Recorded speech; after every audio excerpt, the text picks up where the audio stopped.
When you think of Italy, what pictures come to mind?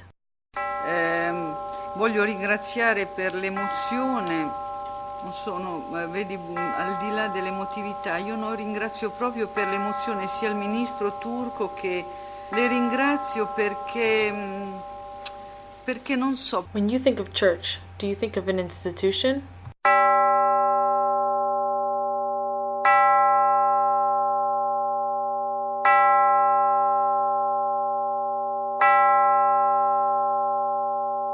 Or a body?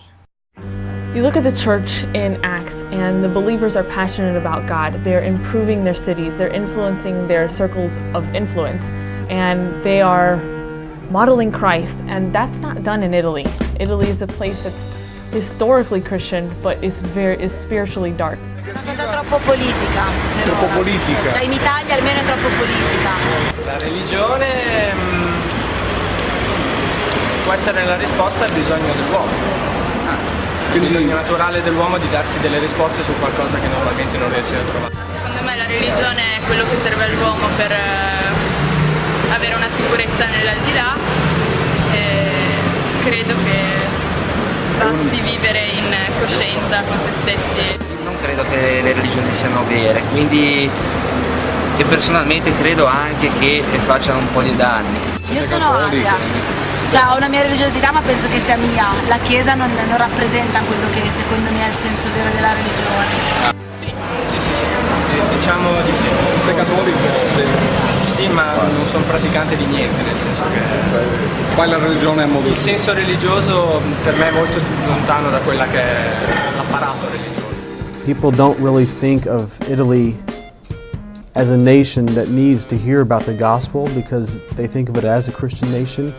They look at Italy as a country that is just full of beauty and its arts and its culture and its architecture and the food, and they just can't quite come to grips with the reality that behind all that postcard appeal is something that's very dark and hollow.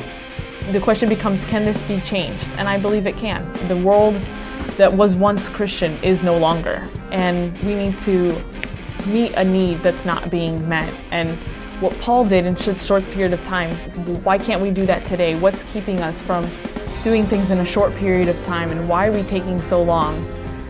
In the parable of the talents, there's one servant who didn't invest anything and he got nothing back. And there was another one who invested some and got some back.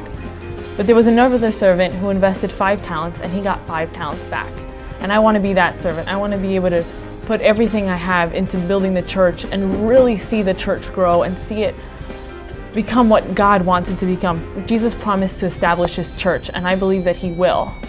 I don't want to just be involved with people or with ministry or just with things, but I really want to start something that will reproduce itself, that will go further than I imagined, that will be national and indigenous, that I can go to Italy and they will be the church and they will do the very thing that I am doing, that I would work myself out of a job, so to speak.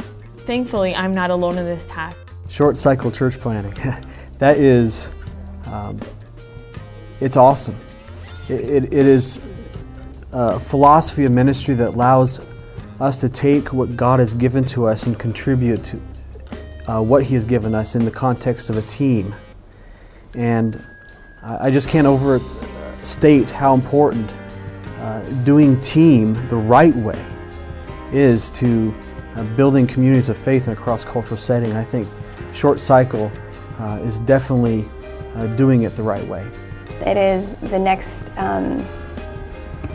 wave of radical church planning, that it's real, it's biblical, it's what Paul did, and I feel like it's going back to the roots of what church planning is all about. It's a tangible means by which we are putting ownership, discipleship, a church in the hands of an indigenous people, and in our case it's Italy.